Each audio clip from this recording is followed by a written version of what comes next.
여러분 인생을 살아보셨던 것처럼 사람이라는 존재, 우리 개인 자신부터 시작해서 믿음의 존재가 아니라 사랑의 존재다, 사랑의 대상이다 그렇게 되고요.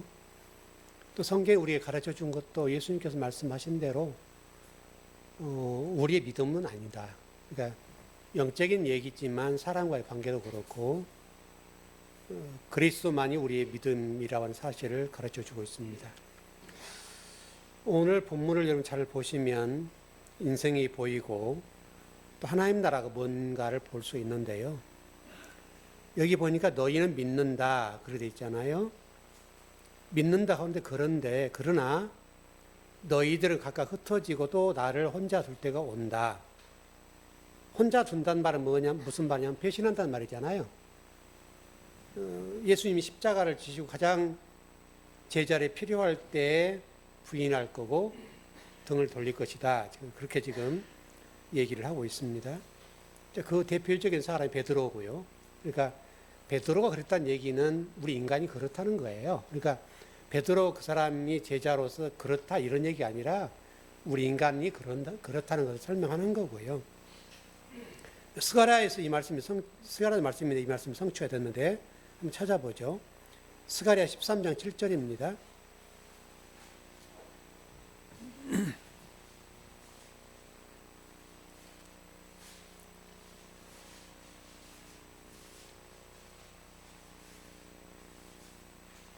스가랴서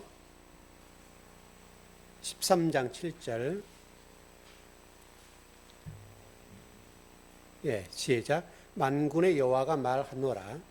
칼아 깨어서 내 목자 내 짝된 자를 치라. 목자를 치면 양이 흩어지려니와 작은 자들 위에는 내가 내 손으로 들이우리라. 그리스도의 죽음에 관한 예언의 말씀이잖아요.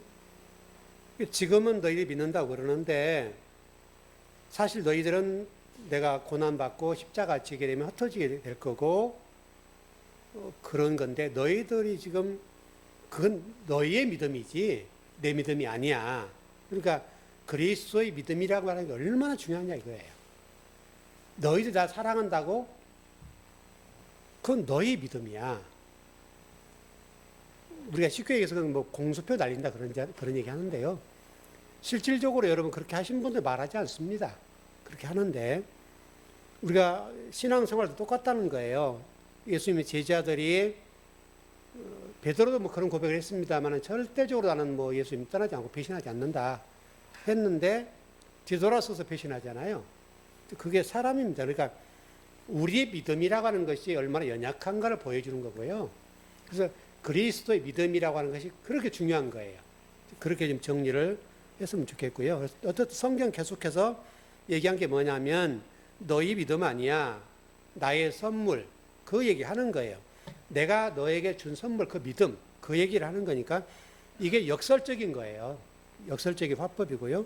그래서 아마 지난 시간에 좀 나눴던 것 같은데 요셉을 여러분 감옥에 여기 있는 상황을 보세요. 한번 성경을 보시죠. 창세기 39장 2절 3절이에요. 창세기 39장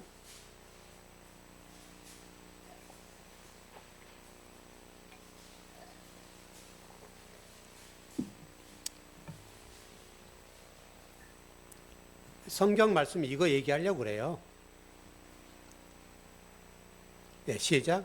여호와께서 요셉과 함께 하심으로 그가 형통한 자가 되어 그의 주인 애굽 사람의 집에 있으니 그의 주인 여호와께서 그와 함께 하심을 보며 또 여호와께서 그의 범사에 형통하게 하심을 보았더라.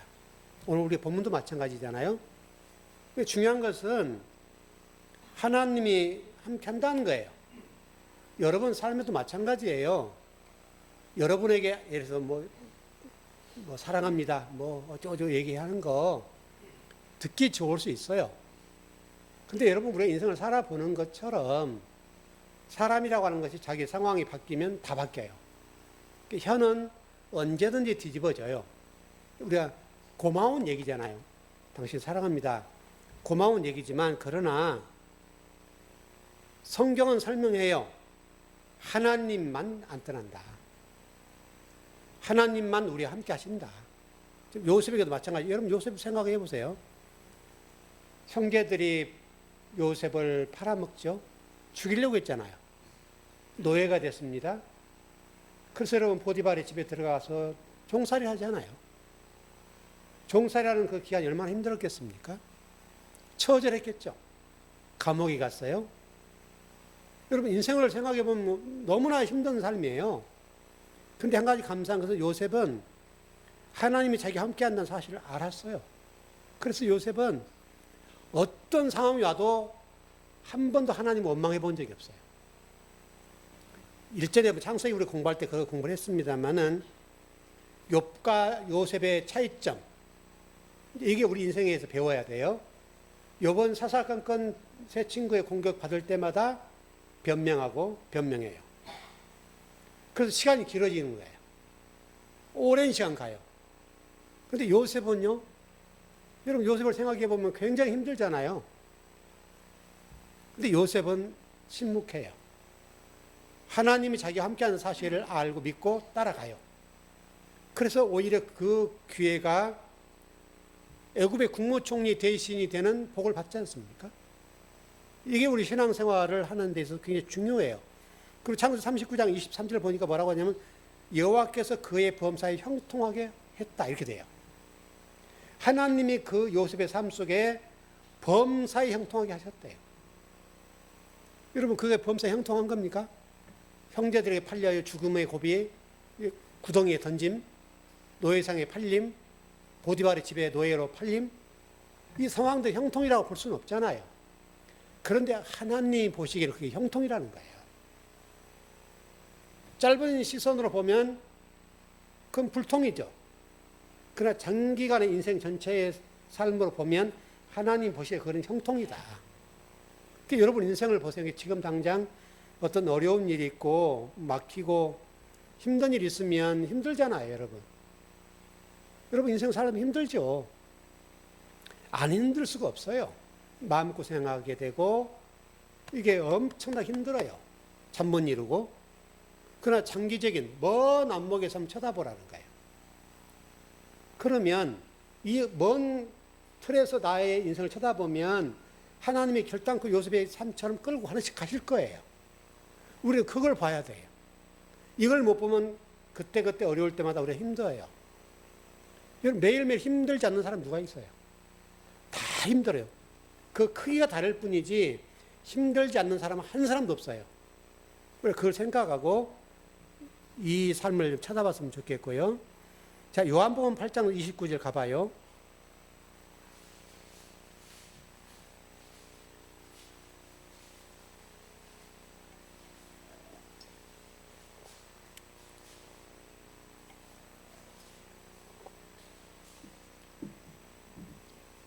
요한복음 8장 29절 시작. 나를 보내신 이가 나 함께 하시도다. 나는 항상 그가 기뻐하시는 일을 행함으로 나를 혼자 두지 아니하셨느니라. 여러분 이게 최고 복이죠. 여러분 사람은 그때 상황과 환경과 기분에 따라서 달리할 수 있어요. 미워했던 사람이 이쁠 수도 있고 이뻤던 사람이 미울 수도 있고. 그런데 하나님이 함께 하신 것은요, 또 우리 혼자 두지 않는 것은 하나님 한 분밖에 없다. 아버지 한 분밖에 없다. 그렇게 말씀하시고, 여러분 요셉이 감옥에 갇힌 것은 환난이지 않습니까? 여러분 이보다 더 힘든 일 어디 있겠어요? 예수님도 여러분 배신당하고 십자가를 지실 때 그 고통이 뭐겠어요? 환난이잖아요. 그래서 성경 놀랍게도 이 환난을 통해서 구원을 이루어간다는 거예요. 환난 없이 구원이 없어요. 여러분 인생을 한번 돌아보세요. 한번 돌아보시면 환난 없는 복은 없어요. 예를 들어서 우리가 간단하게 얘기를 해보죠. 자, 우리나라나 지금 전 세계적으로 호르무즈가 막혔습니다. 원유 수급이 불안정해요. 원유가 뛰고 물가가 뛰어요. 여러분 그렇죠. 굉장히 어렵습니다. 그런데 그러면 그 호르무즈라고 하는 것을 어떻게 할 것이냐? 어떻게 볼 것이냐? 이 문제잖아요. 여기에 막혔으면 뚫어야 될 거 아니에요. 그러니까 그동안에 우리가 그쪽에 호르무즈를 통해서 왔던 중동산의 원유를 다른 루트를 통해서 들어오는 방법을 개발하고 또 다른 방법으로는 그런 원유를 가지고 오지 않고도 대체할 수 있는 무슨 기술을 만들어내면 엄청난 복을 받을 수 있단 말이죠. 그러니까 지금 당장 호르무즈가 막혔기 때문에 물가가 오르고 지금 여러분 지금 원달러가 지금 엄청 높이 올라가잖아요. 그리고 우리나라에는 달러가 지금 많이 나가잖아요. 그러면 국가적으로 개인적으로 어려워요, 여러분. 그럼 국가가 해야 될 일이 뭐겠어요?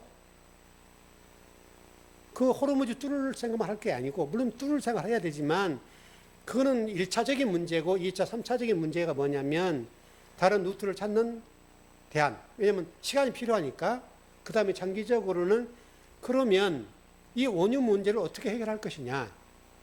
우리의 난로의 문제, 가스의 문제. 여러분, 겨울 되면 지금 여름이라 그렇지. 가스를 돌려야 할 거 아니에요. 전기를 돌려야 할 거 아니에요, 여러분. 그러면 원유가 필요하잖아요, 여러분.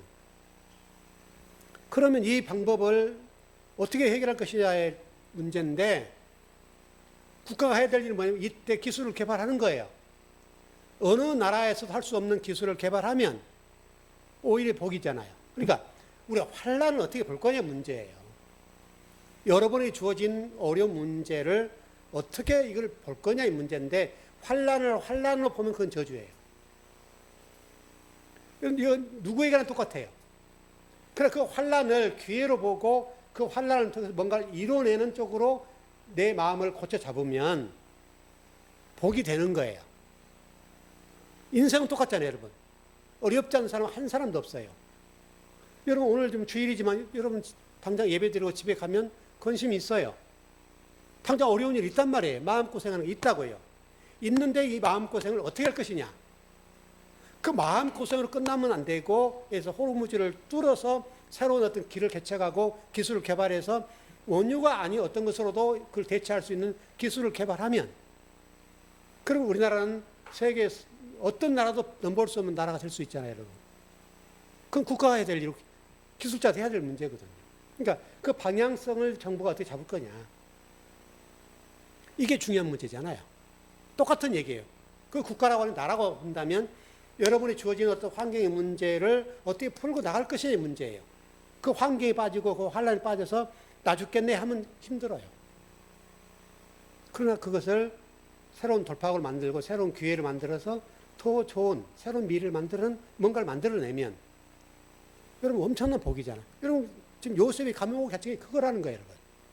감옥에 갇혔던 상황은 여러분 생각해 보시면 얼마나 힘들겠어요. 어린 나이잖아요, 여러분. 인생 연륜도 짧단 말이에요. 어린 나이인데 감옥에 갇혀서 온갖 누명을 다 받았어요. 얼마나 억울하겠어요, 여러분. 죽고 싶을 심정이죠. 그런데 요셉은 불평불만 한마디 안 해요. 왜? 하나님이 나와 함께 한다는 사실을 알아요. 하나님의 계시겠지. 그걸 준비하고 기도하고 하나님께서 가까이 가고. 여러분 그 결과 여러분 다 아시는 것처럼 나중에 뭐 떡 맡은 자, 뭐 술 맡은 자를 그런 상황이 연결되고 하나님이 하나하나 다 만들어 가시잖아요. 그리고 바로 왕과 연결되고 꿈을 해석하고 그 꿈을 해석하는데 하나님이 지혜를 주셔서 보고 그러니까 일전에 제가 그 설교를 했습니다만 공부할 때 바로 왕이 자기의 꿈꾼 얘기를 근심 걱정하고 지금 잠문이 번민했던 이야기를 하는데 다른 사람 못 알아듣는데 요셉은 그 얘기가 일로 들려버렸어요. 하나님이 이 일을 통해 어떤 말씀을 하신지를 들어버린 거예요. 똑같은 말인데 요셉은 다르게 듣는단 말이죠. 그래서 꿈 해몽을 하는 거예요. 여러분 그 상태가 되면 너무나 큰 복이죠. 여러분도 그 복을 꼭 받으시기 바라요. 33절 요한복음 16장 33절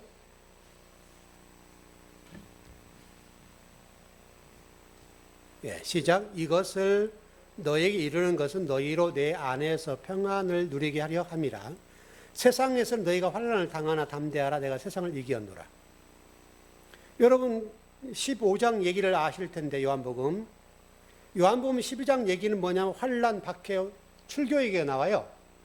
그리고 16장에 나온단 말이에요. 근데 지금 16장은 뭐라고 그래요? 세상에서 너희가 환난을 당하나 담대하라. 내가 세상을 이겼다. 너희는 내 안에서 평안을 누리게 하려 합니다. 이렇게 된단 말이죠. 환란을 지금 맞고 있는 장면인데, 그러나 세상을 이겼다고 말씀하면 환란을 담대하게 이기고 나가라는 거예요. 세상을 이겼다는 거예요. 왜 그럴까요? 어떻게 이길까요, 여러분? 이걸? 그러면 여러분에게 똑같고 저에게 똑같은 얘기인데, 우리에게 주어진 어떤 환란의 문제나 근심 걱정이 있어요. 이 문제를 어떻게 이겨야 돼요? 근데 그래서 성경이 답을 주는 거예요. 그 평안의 비결이 뭐냐면, 성경이 이제 그 원문을 보면 이렇게 돼 있어요. NMOE, MOE 이렇게 돼. MOE, NMOE. 너무나 간단한 단어인데, 이 단어가 어떤 단어냐면 장소적인 개념으로 쓰일 수도 있고요. 그러니까 내 안에 이런 말로 쓰일 수 있고, 그리스도 안에 이런 말로 돼요. 근데 수단으로서 역격으로 쓰이면요, 나로 인한 평안, 나로 평안을 누린다, 나로 평안을 소유한다. 환란이 있어요. 근데 환란이 있는데 평안을 소유해버렸대요. 그럼 환란이 없어지는 거예요? 있죠. 있는데 하나님이 주신 평안을 소유했기 때문에 이 힘을 이걸 이겨나가는 거예요. 환란이 없다는 얘기 아니에요. 여러분 기도해 보시는 분들 아시다시피, 기도해도 여러분 어려움이 와요, 안 와요? 오죠. 근데 기도하고 있기 때문에 이겨내는 거예요. 환란이 없어지지, 하나님이 기도하면 싹 치워주면 좋잖아요. 환란을 치워주고 없애주면 좋은데, 하나님은 절대적으로 그 환란을 없애질 않아요. 그 환란 가운데서 평강을 누리게 하세요. 여러분 이거 놓치면 안 돼요. 여러분 이거 치워버리면 좋잖아요. 이거 당장 없어지면 너무너무 좋겠어요. 근데 하나님 없애잖아요. 환란을 소유하나, 그러나 하나님이 주신 그 평안으로 넉넉하게 이길 수 있다는 거예요. 환란을 여러분 안 당한다는 말이에요. 환란을 하나님 치워준다는 말이 아니에요. 여러분 환란을 만나거나 그러면 기분 나쁘고 짜증 나잖아요. 근심이 생기죠, 여러분. 우리가 사람으로 사는 날 동안은 그럴 거예요. 그럴 수밖에 없죠, 여러분. 사람의 마음은 다 똑같아요.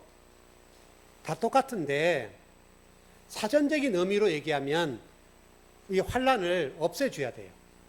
사전적인 의미로 말하면 아무 걱정이나 탈이 없는 무사히 잘 사는 것을 평안 그래요. 평안. 평안이라고 해서 우리에게 아무 근심이 없는 게 평안이에요. 그게 사전적인 의미예요. 근데 성경은 뭐라고 말하냐면 그 환란을 없애는 게 아니라는 거예요. 그 안에 하나님 주신 그 평안으로 이겨낸다는 거예요. 이 차이예요. 여러분 그렇지 않습니까? 이 땅에 사는 사람들 가운데 단 한 사람도 탈 없는 사람 없어요. 어려움이 없는 분은 한 분도 없어요.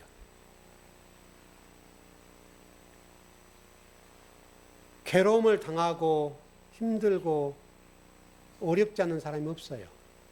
여러분 간단히 예를 들어볼까요? 이번에 민주당이 이겼죠. 근데 이 민주당이 웃어요? 안 웃어요? 못 웃죠. 지금 12대 3가로 이겼죠. 서울시장을 이제 못 했는데. 그래서 지금 그 대표들은 지금 근심 걱정이죠. 왜? 당원들과 국회의원들이 내려라 그러잖아요, 이제. 여러분 생각해 보시면 말이 안 되는 얘기잖아요. 무슨 일 때문에 그러겠어요? 다음 스텝 때문에 그래요. 다음 스텝 때문에. 제가 보기에는 그런 거예요. 이재명 대통령이 4년 넘으셨죠. 제가 정치평론가는 아니니까 맞을지는 모르지만 그분의 입장에서 무슨 걱정이 있겠어요? 정청래 대표가 재임하면 다시 당대표가 또 되면 8월달은 9월달 있죠. 또 되면 어떻게 되겠어요? 걱정이 되는 거죠. 왜? 국회의원들 정청래 계로 다 바꾸겠죠. 여러분 정치 승리가 그런 거 아니에요? 그래 나야 나중에 대통령이 이렇게 올라가고 그런 유리한 부분이 있으니까 그런 작업 하겠어요, 안 하겠어요? 저라도 하죠, 여러분. 그러지 않겠습니까? 그러면 이재명 대통령은 그러면 힘을 써요, 못 써요? 못 쓰죠. 그럼 어떻게 해야 되겠어요? 그걸 못하게 해야 되잖아요. 그래서 김민석이 나오는 거예요. 그렇지 않아요? 그러니까 지금 12대 4로 이기고 지금 이번 선거에 이겼어요. 근데 이재명 대통령의 머릿속에는 지금 머리가 골치 아픈 거예요. 여러분 그러지 않겠습니까? 그러니까 대통령이 자리에 앉아있는데 정치적인 머리가 돌아가야 되니까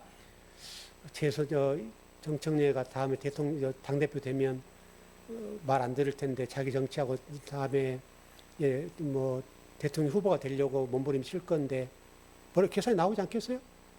잠 못 잔다니까 여러분 지금요. 이게 누구나 똑같다고. 이게 잘 나가는데 승리했는데 머리는 복잡한 거예요. 그러니까 먼저 작전 짜서 김민석 총리를 보내서 당권 잡아라. 이렇게 하는 거예요 지금. 그거 보이지 않아요 여러분? 그러니까 탈없는 사람이 없다니까 여러분. 걱정 없는 사람이 없는 거예요. 환란을 안 당하는 사람이 없다니까 여러분. 근데 여러분 아까 요셉 얘기를 해드렸는 것처럼 오늘 본문도 마찬가지 평안을 소유했다고 그러잖아요. 이게 에코 동사를 쓰고 있어요. 놀라운 사실은 이 에코 동사란 말이 어떤 말이냐면 완료예요, 완료. 이미 우리에게 평안을 주었대요. 우리에게 평안을 줬대요. 그게 하나님 나 이렇게 힘들고 환난 당하니까 평안을 주세요. 이렇게 이제 기도할 수 있겠네. 여러분 그게 아니라 이미 하나님은 우리에게 그 평안을 주셨대요. 에코.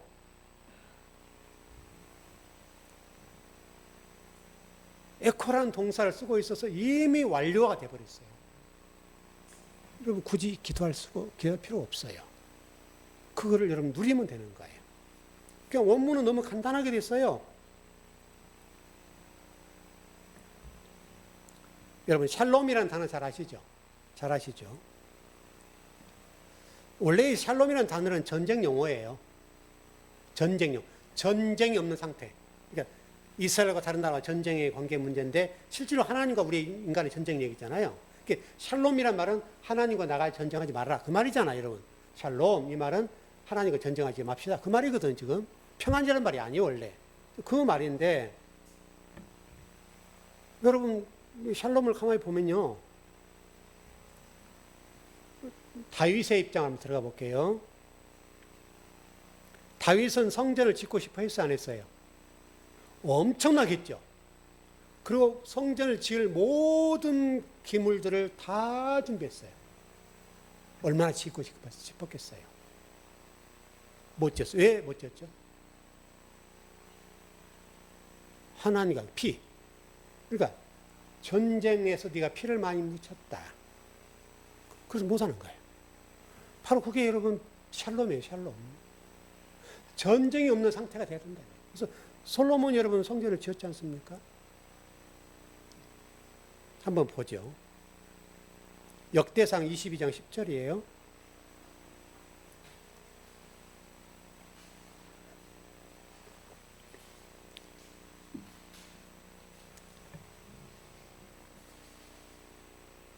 여러분 잘 보셔야 돼요. 이 본문을. 솔로몬이 성전을 건축했는데 어떤 열매를 맺었는가 관점을 찾아보세요. 역대상 22장 10절.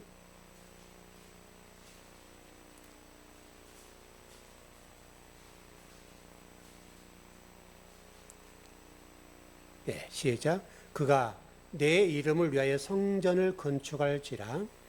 그는 내 아들이 되고 나는 그의 아버지가 되어 그 나라 왕위를 이스라엘 위에 굳게 세워 영원까지 이르게 하리라 하셨나니.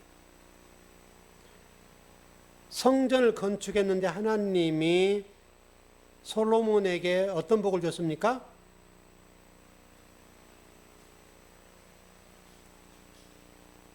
아들이 되는 복을 줬다. 아들. 그리고 하나님이 아버지가 되는 복을 줬다. 성경에 되었잖아요. 그는 내 아들이 되고, 샬롬의 결론이 뭐냐면 아들 되는 거예요. 샬롬의 결과는 하나님과 내가 하나 되는 거죠. 아들 되는 얘기예요. 그러니까 지금 솔로몬 성전을 통해서 우리에게 말씀한 게 뭐냐면 샬롬의 상태가 되는 것이 뭐냐? 하나님이 우리 아버지가 되고 나는 우리 아버지의 아들 되는 거예요. 이게 샬롬의 결론이에요, 결론. 여러분, 그러니까 여러분이 아들 되는 게 이게 보통 복이 아니에요. 샬롬의 성취, 그게 아들이에요, 아들. 그래서 여러분 산상수훈을 보시면 화평케 하는 자는 복이 있나니 그들이 하나님의 아들이라. 똑같은 얘기잖아요. 화평, 샬롬, 똑같은 얘기예요, 여러분. 근데 화평케 하는 자는 복이 있나니 그들이 하나님의 아들이라. 성경에 못 박아놨어요. 이 원문에 뭐라고 돼? 에이렐의 포이에오라는 단어인데요. 화평이 된 자는, 하나님과 하나가 된 자는 뭐가 된다고요? 하나님의 아들 되는 것이다. 그게 솔로몬이에요. 샬롬의 결론이 솔로몬이에요.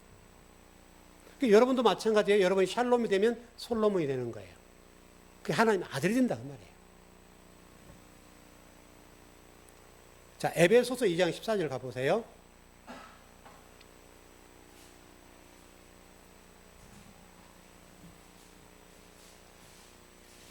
그리스도 예수께서 하신 일 가운데 아주 중요한 일이에요.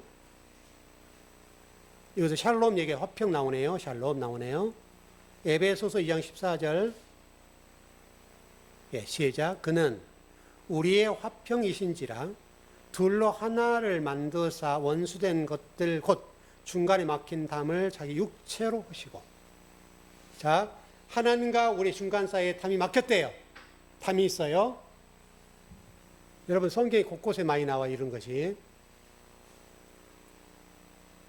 여러분 성막을 보면 성소와 지성소에 뭐가 있어요? 휘장이 있죠. 근데 휘장이 언제 찢어졌어요? 예수님께서 십자가를 지시고 운명하실 때. 이게 휘장이 찢어졌다는 의미는 뭘까요? 막힌 담이 뚫렸다는 말이고 하나님과 우리 인간 사이에 막힌 담이 있었다는 거예요. 그래서 하늘이 찢어졌다는 거예요. 이게 휘장이 찢어졌다는 말은 어떤 말은 막힌 하늘을 뚫는 사건이에요. 이 사건이. 십자가 사건이 예수님 돌아가셨다는 그런 의미만 있는 게 아니고 인간과 하나님과 관계 속에서 막혔던 담이 하늘이 찢어진 사건이에요. 그래서 여러분 예수님이 세례 요한에게 세례를 받으셨죠. 그리고 세례를 받으시고 물 위로 올라오셨죠. 그때 어떻게 됐어요? 하늘이 갈라졌단 말은 어떤 말이에요? 찢어졌단 말이에요. 성경에 다 그 얘기를 하고 있어요, 여러분. 그래서 예수 그리스도가 십자가를 지심으로 인해서 성전 휘장, 성막 휘장이 찢어지고 하늘에 막힌 담이 흘리고 찢어지고 하늘이 찢어졌다니까. 하늘이 찢어졌단 말이 막힌 담이 흘렸다는 말이에요. 그래서 하나님과 우리 관계가 이렇게 멀어졌어요. 여기 담이 있어요. 이 담이 없어졌어요. 그래서 이렇게 됐어요. 이게 하나예요. 이게 뭐라고요? 아들이다, 아들. 아들 된 과정이에요. 이게. 그 솔로몬이 성전을 건축했을 때 하나님의 아들이다. 이 말이에요. 여기에 지금 있던 담이 없어졌단 말이에요. 이게 에덴 동산으로 얘기하게 되면 선악과를 따먹고 나서 그룹과 두루등 화영감이 막았죠. 그 막힌 것을 이렇게 해준 거예요. 그 치워주는 사건이에요. 성경이 계속 그 얘기예요. 그 얘기예요. 그게 샬롬이에요. 샬롬.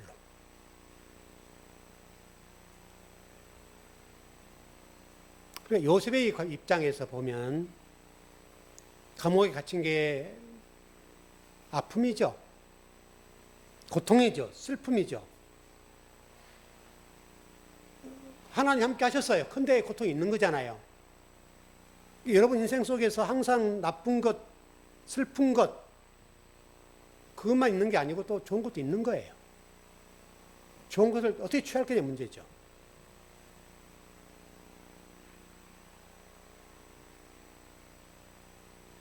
예수님께서 이런 말씀하셨어요. 내가 세상을 이겼다. 여러분 운명하기 직전에, 십자가를 지고 운명하기 직전에 내가 세상을 이겼다. 그렇게 말씀하시잖아요. 그 말이 그 말이에요, 여러분. 그러나 우리가 인간적인 관점에서 한번 보자고요. 예수님이 어떤 그 세상을 이겼다고 말씀하셨는데 실질적으로는 십자가를 지고 돌아가셨잖아요. 그렇지 않습니까? 우리 인간적으로 보면 로마를 정복하기로 했습니까? 여러분 이스라엘 해방을 시켰습니까? 안 하셨어요. 못 하셨어요. 근데 세상을 이겼다고 말한다고요.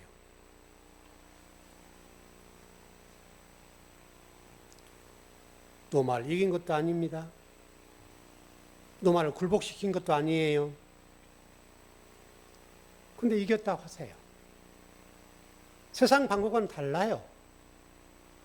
너무너무 달라요.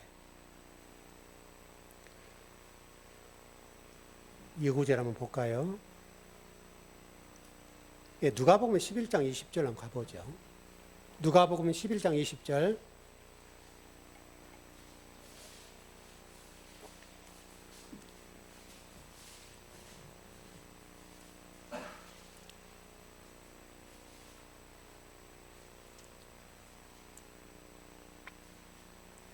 여러분이 진리가 되거나 예수님이 십자가를 지시고 돌아가신 이 상황들이 이렇게 묘사가 되는 거예요.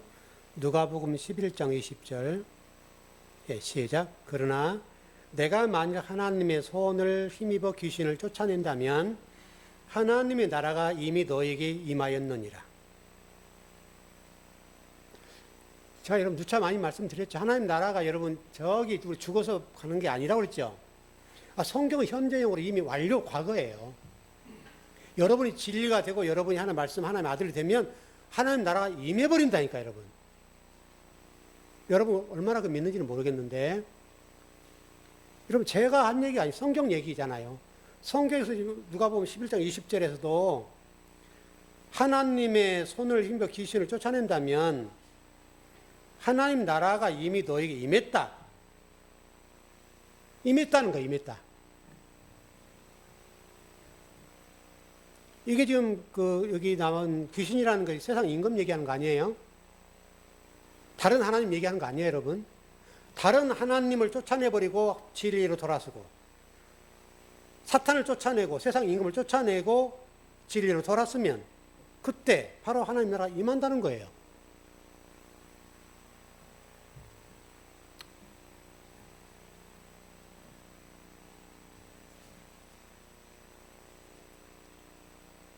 성경에 곳곳에 그런 얘기 참 많아요. 조금 뛰어넘어서 요한 1서 5장 4절 가볼까요?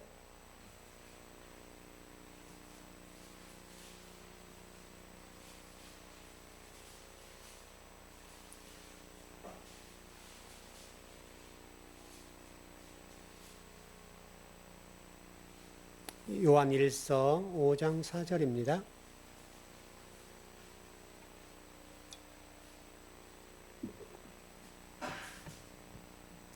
요한 1서 5장 4절. 천천히 찾으세요. 예.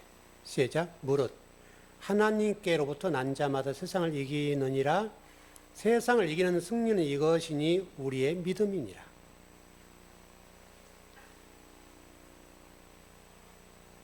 그리스도의 믿음을 가지면 이긴다는 거예요. 여러분 요한계시록 2장 3절에 보면 2장 3장에 보면 이기는 자에게 나오거든요. 여러분 한번 집에 찾아보세요. 요한계시록 2장 3장에 보면 이기는 자 이야기가 나와요. 근데 그 이기는 자에게 뭐를 준다고 얘기하냐면 생명나무와 둘째 사망의 해를 받지 않는다 그래요. 둘째 사망의 해를 받지 않는다. 그리고 감춰진 만나를 주겠다. 그리고 또 흰돌, 새이름, 만국을 다스리는 권세, 흰옷, 생명책, 다양한 것들이 나와요.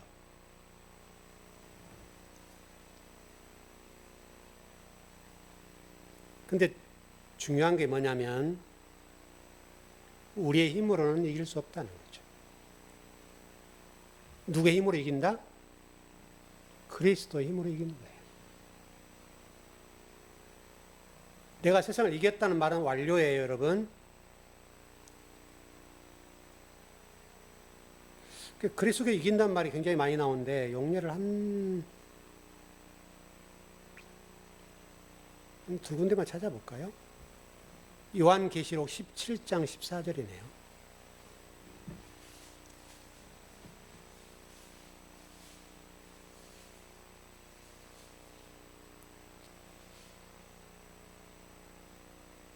요한계시록 17장 14절 시작. 그들이 어린 양과 더불어 싸우려니와 어린 양은 만주의 주시요 만왕의 왕이심으로 그들을 이기실 터이요 또 그와 함께 있는 자들 곧 부르심을 받고 택하심을 받은 진실한 자들도 이기리로다. 더 설명할 거 없겠죠? 자, 요한계시록 21장 7절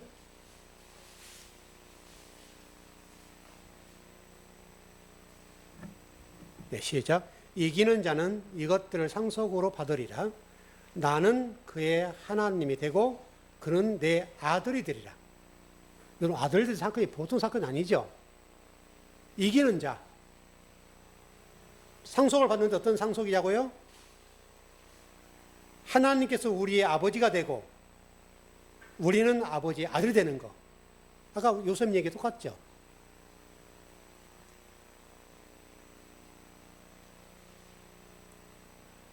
이게 솔로몬 건축 때 하나님께서 솔로몬에게 약속하신 언약의 말씀이거든요. 그게 지금 성취되는 장면을 이게 설명하는 겁니다. 자, 정리를 해볼게요. 그럼 여러분이 궁금한 게 뭐냐면, 목사님 나 신앙생활 열심히 하려고 하는데요. 예배도 열심히 드리고 기도도 열심히 하는데 왜 나에게 환난이 많아요? 이런 질문이 가능하겠죠.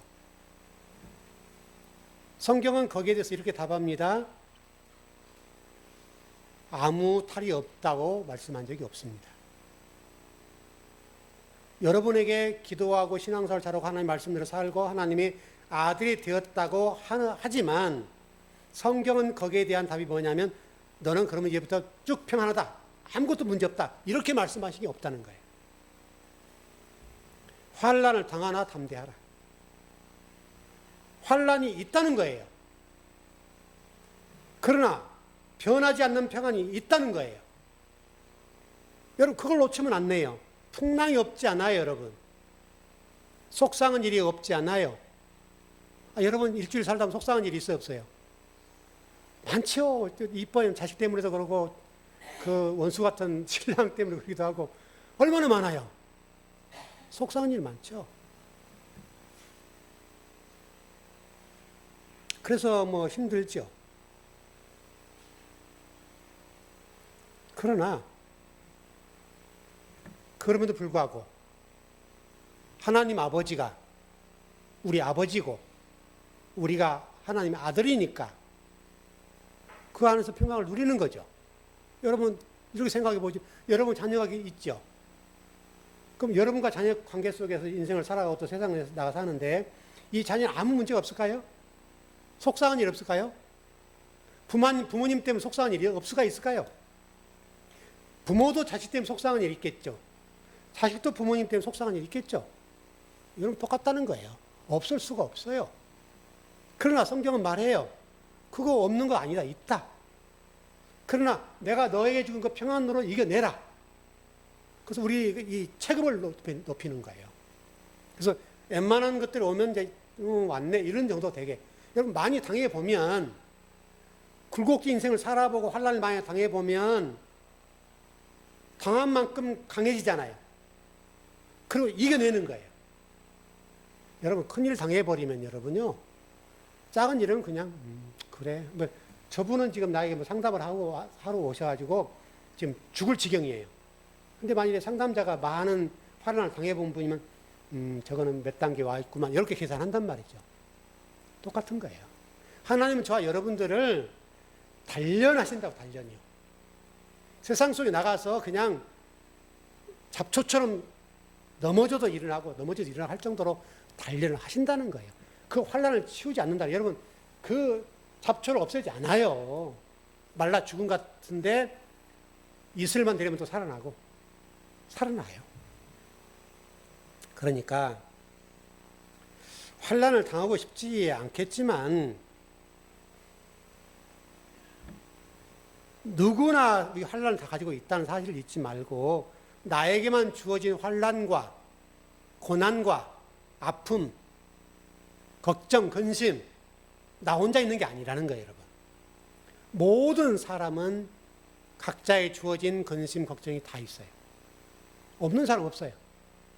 이 지구상에 발을 딛고 사는 사람들 가운데 어려움이 없는 사람은 한 사람도 없어요. 갓 태어난 아이도 여러분 힘들어요. 밥 안 주면 울잖아요. 우유 안 주면 운단 말이에요, 여러분. 배고프면 울어요. 그게 우는 게 뭐예요? 그게 환란이에요. 그게 운다는 말은 어떤 말이에요? 젖달란 말이잖아요. 그래서 오늘 말씀으로 여러분들 위로를 받으시고 어떤 어려운 일들을 지혜롭게 잘 극복하시기 바랍니다. 그 지혜가 여러분 넘쳤으면 좋겠습니다.